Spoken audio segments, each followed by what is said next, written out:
ஒரு தடவை 23ஆம் புலிகேசிங்கிற படத்தை ரிலீஸ் பண்ண முடியலை.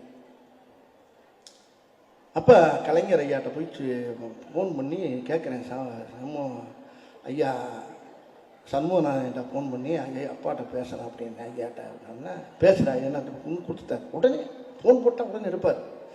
எடுத்து அவர்கிட்ட சொன்னேன், ஐயா உங்களை வந்து பார்க்கணும் தலைவரே அப்படின்னேன். என்னடா வடிவேலு என்ன பிரச்சனை, எதுவும் பிரச்சனையா அப்படின்னார். ஒன்றும் இல்லை, அந்த புலிகேசி படம் ரிலீஸ் பண்ண விட மாட்டேங்கிறாங்க, ராஜா குதிரையில் போகக்கூடாதுங்கிறாங்க, அது ஏதோ புழுக்கு ராசியில் ஏதோ பஞ்சாயத்தான், ராஜா குதிரையில் போகாமல் குவாலிஸ்ல ஆடா போவார்,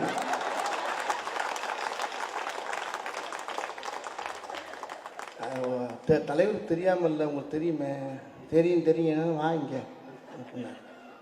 ஒன்று அந்த படத்துடைய தயாரிப்பாளரை கூட்டிகிட்டு அவர் என்கிட்ட சொல்கிறார், தயாரிப்பாளர் 23ஆம் படத்துடைய தயாரிப்பாளர் என்கிட்ட சொல்கிறார். நான் போனேன், 7 நிமிஷம் தான் டைம் கொடுத்தார். 22 நிமிஷம் அவர் இதுக்காண்டி பேசுகிறாரு. சமூகநாதா அந்த ராஜாவுக்கு போடியா அப்படின்னாரு. நம்ம ராசாவுக்கு போட சொன்னார். அவர் போட்டவுடனே ஏயோ ராஜா குதிரையில் போகக்கூடாங்கிறாங்களாம் இல்லையா, அது என்னன்னு பார்த்து உடனே அது போகிற மாதிரி ஏற்பாடு பண்ணியா குதிரையில்னாரு. நீ ராஜா தானே அவரை கலாய்க்கிறார் வச்சுட்டு அதுக்கப்புறமா சொல்கிறார், இப்படித்தான்யா ஓ எம்ஜிஆர் அப்படின்னாரு. என்னைய சின்ன ஒரு வகுத்த கலைக்கிடுச்சு எனக்கு.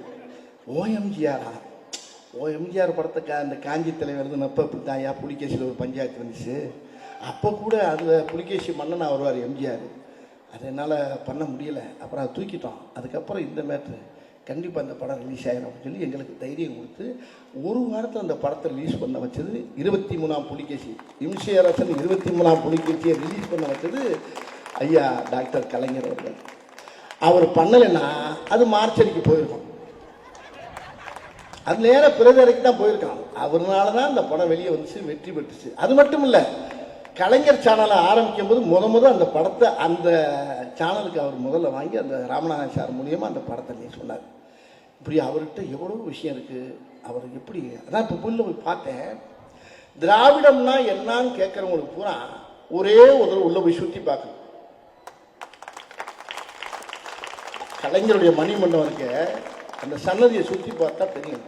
உள்ளே போனால் என்ன ரயிலெல்லாம் போகுது வண்டி, உள்ள காட்சிகளை பார்த்தா இந்த 6ஆம் தேதியிலேருந்து மக்கள்லாம் ஃப்ரீயாக பார்க்கலாமா அதையும் சொன்னாங்க. நான் போய் பார்த்துட்டு கொஞ்ச நேரம் மூச்சு நின்று போச்சு எனக்கு.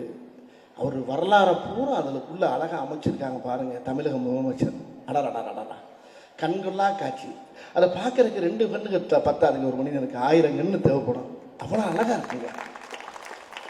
இது வரலாற்றில் இப்படி வந்து ஐயாவுக்கு மணிமண்டபத்தை கலைஞராவுக்கு மணிமண்டபத்தை கட்டுறதுக்கு யாருனாலுமே முடியாதுங்க, யாருக்கு இந்த வரலாறு கிடையாது. இது எங்கள் ஆத்தா சத்தியமாக உண்மைங்க.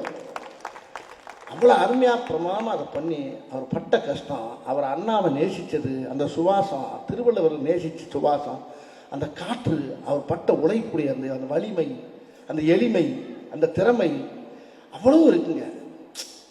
ஒரு ஆளை அரவணைக்கிறது, அவர் ஒவ்வொரு போட்டோ அந்த புகைப்படத்தை பார்த்து உள்ள நான் அதுக்குள்ளே இங்கேருந்து ஃபோன் வந்துச்சு, பார்த்தாச்சா இந்த தான் வந்துடுறேன், அந்த உள்ள பூரா சுற்றி பார்த்து வந்தாங்க.